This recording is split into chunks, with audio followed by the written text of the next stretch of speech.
Hey, what is up, everybody? It is Matt, and it is finally Fiendish Friday. Yes, TGIF.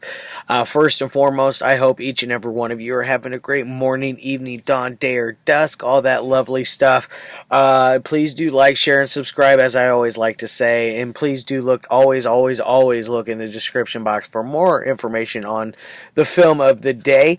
There's usually going to be a brief synopsis, a list of the cast, the starring cast, that is, the director, the runtime, and if there's any trivia or in the very rare cases, if there's there is not a trailer or a link for a trailer or a link for a scene in the movie.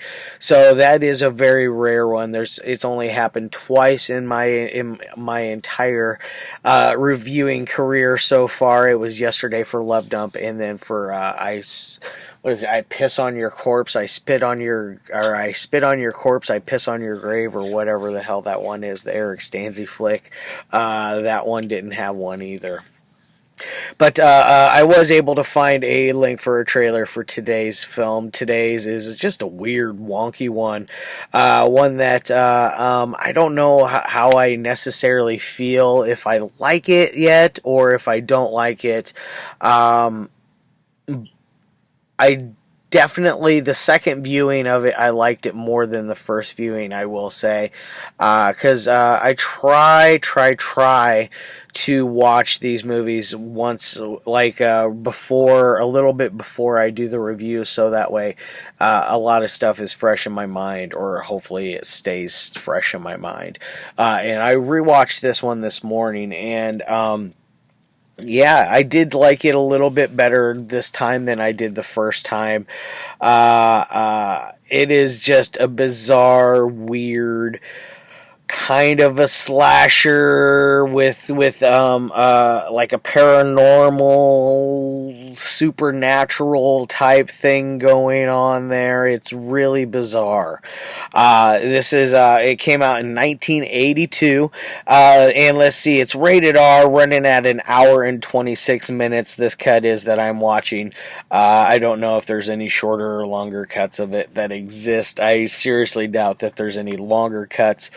Because this one came out from Vinegar Syndrome. They usually are really good about not having their films cut. They give you the most uncut copy that you can ever find, usually, which is why one of the many reasons why I like their product. They put out some just interesting titles. They do an amazing job usually on their transfers. The overall appearance for everything is always top notch. Everything is just two thumbs up for me usually. There are some titles here and there that I don't care for, but that's just gonna happen. Nobody bats 1,000 in my opinion. All right, now back to this one. It stars a lot of people.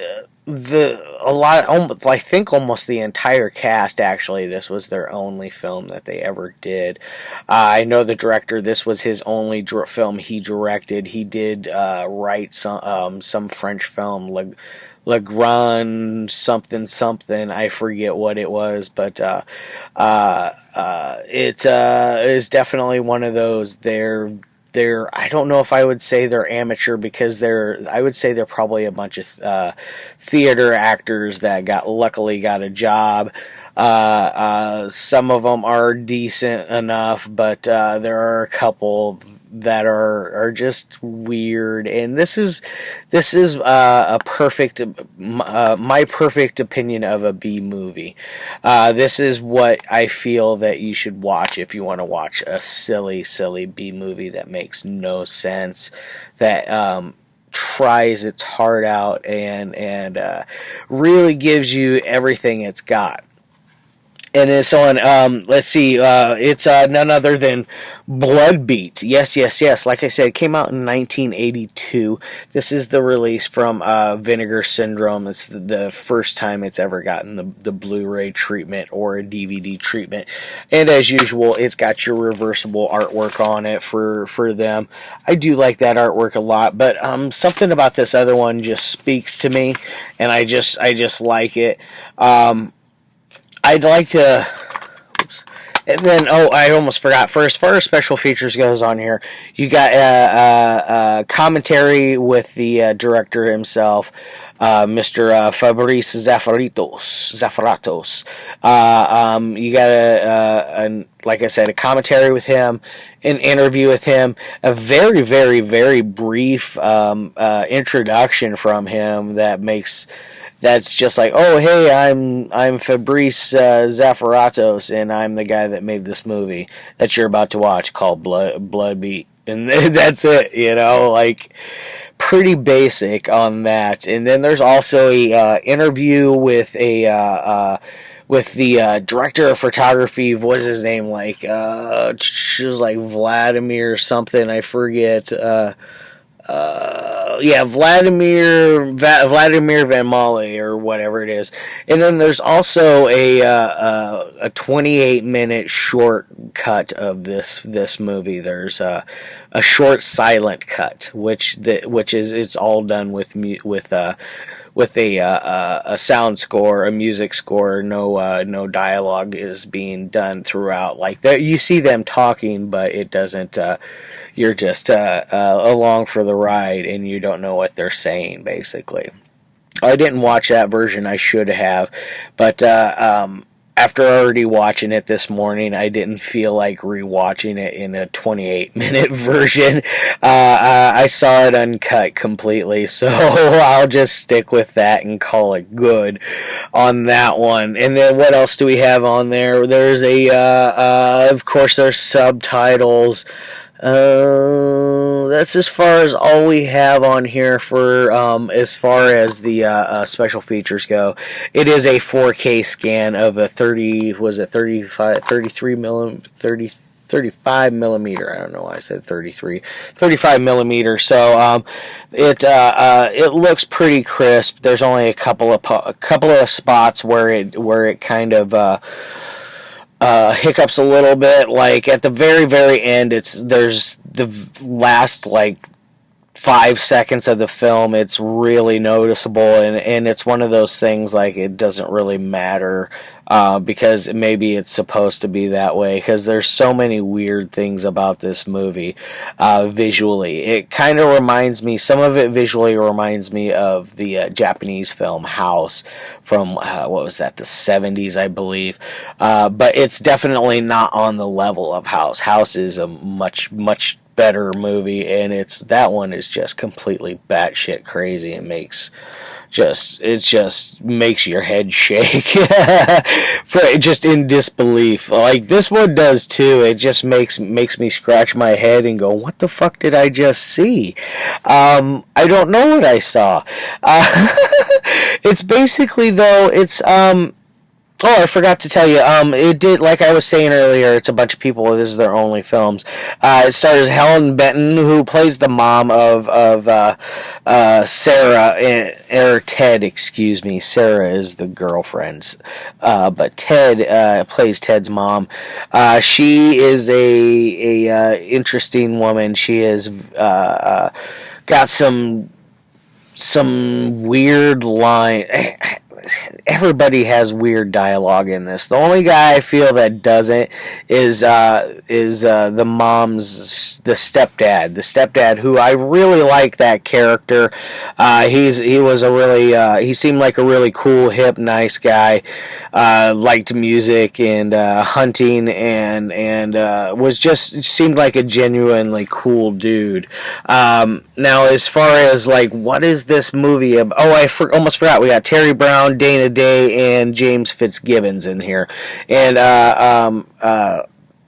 Terry Brown, I believe, is the stepfather. Dana Day is the sister. Excuse me, she is the girlfriend, I believe. But and then we got James Fitzgibbons in here. Like I said, all of them. This is like the only thing they ever did, at least for as far as what it says online, as for on their IMDb's and such as on the interwebs. Yes. Now, what is it about?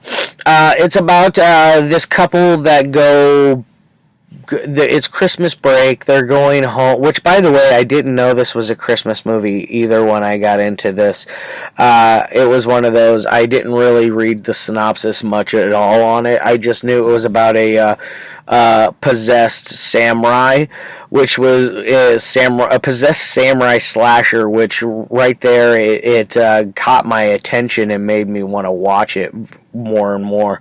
And then the fact that it was so hard to find made it even more made me want to see it, because it was just so elusive for the longest time. And now I've been able to see it, and wow, it's a doozy. Like I said, it's a possessed, like, samurai slasher movie where this couple go back to the Wisconsin home that he grew up in, or at least the home that his parents live in. The sister happens to come home as well because it's Christmas break. They go out hunting. At one point, there's this weird scene where they take the girlfriend with, and then this guy called the Red Baron, who is this just crazed redneck-looking dude who's driving like 80 miles an hour to get to their house to go hunting. He even at one point while driving, he even catches some air with his Suburban. It looked like he was driving a Suburban, so he was going pretty fast to catch some air on that thing. But they go out hunting. The group of them, it's let's see, the stepdad, the two children, the girlfriend, and then the Red Baron guy. So 5 people in total. 2 of them are bow hunters. The rest are using rifles. They get to a nice spot where they're gonna hang out and do their hunting at. And once they get there, they slowly are able to see deer coming into frame, into where they can bag them one, and they're all aiming and ready except for the girlfriend, and the girlfriend freaks out, no, and then it makes all the deer run away. And there's this epic scene where with that she goes running off into the woods. The boyfriend goes chasing after her, and he's unable to catch her the whole time, and she's like running through some of the thickest woods, it looks like, to where, like, how the hell is she getting through there so fast to get away from anybody? Just blew my mind. She runs into a guy that has his tummy all slashed up, and he is dead.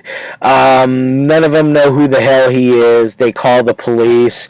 At first the police thought it was a poacher that was coming around that area, but it was not. Kind of a pointless victim, in my opinion. They all go back to the cabin, and the girlfriend spends most of the time in the bedroom sleeping, which is kind of a weird thing. Like, if I brought a girlfriend home with me for summer break and I was in college, and all she wanted to do was sleep in the bedroom while I go and spend time with the family, I would be a little like disappointed. I understand that you'd be exhausted and would want some sleep and catch up on some Z's and all that. But you're at a social situation, so I expect you to be at least somewhat social. And the whole time, she just is not very hip to the family. Like, the mom and her clash right away. the mom has these visions of things, and she suspects bad things of Sarah. She thinks Sarah's up to no good, and Sarah eventually, what happens is she sees this while she's up there sleeping. She sees this kind of like crate or like Foot Locker looking thing. It has a samurai's costume inside of there. She pulls out the katana, slices her finger on it by accident, freaks the hell out, goes and gets the boyfriend. Oh my God, there's a samurai sword, da da da da da, and gets him to come up and look. Or no, she just screams and freaks out, and he comes up to check on her. My bad, guys. But either way, he comes to check on what's going on. The costume and everything, the crate and everything is gone. It doesn't exist there. He doesn't even go to look in the place, I guess. He just automatically, hey, it's not there, that doesn't exist. and it's just, the whole movie is weird like that. You'll get these weird like visual sequences where like the screen will turn like a staticky blue with an orange color or red with a blue color, and the dialogue like from the samurai itself is very, very tough to understand because they have a special sound effect going on with the voice of it, so it's really hard to understand whatever the hell the samurai is saying. And so then you get this weird little like mental like battle between the samurai and the mom, and it ends with a way I did not expect it to go. I figured we would get something weird because there was everything else had been there. You got a nice little body count in here. I believe you got 1, 2, 3, 4, 5, 6, 7. I believe 7 or 8 in here, which is a nice little amount for a movie that's running at an hour and 26 minutes. I mean, I thought that was a fair enough body count. I mean, it could always be more. I mean, not every movie could be Prometheus or Dead Alive, unfortunately. Those two got like the best body counts ever. When you're up over that 100 marker, that's when you know you're gold. You're golden, man. As far as like anything else that I want to talk about, there's a weird scene that involves a husband and his wife, and he's kind of a portly, lazy kind of type. He's laying in the bed and he wants the wife to go get him some tea so he can go to bed. She goes to make him tea, brings back the family dog as well. The only thing he can say is, "Oh, you forgot my orange juice." He didn't even say thank you or even make the attempt to go, "Oh yeah, I did only say tea. I didn't say shit about orange juice." But she a good wife as she is, goes out and makes him some weird tang type orange juice, something that I'm glad I didn't I'm not drinking. It looked disgusting, but she gets quickly dispatched by the samurai, which is kind of cool. You don't really see a whole lot. You just see what's the after effect. But then the husband comes out to check, like, "Oh hey honey, where's my Chris is her name, Chris, where's my orange juice?" Da, da, da, da. And he finds her dead. The samurai comes after him. He takes off in the car, gets out of the car at the family's house where everybody's staying, and happens to get killed by the samurai right outside of that house. It just made no sense. Like, the samurai was able to transport from there to there. in a blink of an eye, which that's where I guess the supernatural paranormal part of it comes in. But then I'm like, why the hell did it go after those people in the first place? What did they really have to do with the movie? But then you get another sequence that where a whole bunch of it looks like homeless people get killed. Very, very weird on top of it. I'm going to hurry up and get out a rating because I just noticed I'm at 19 minutes.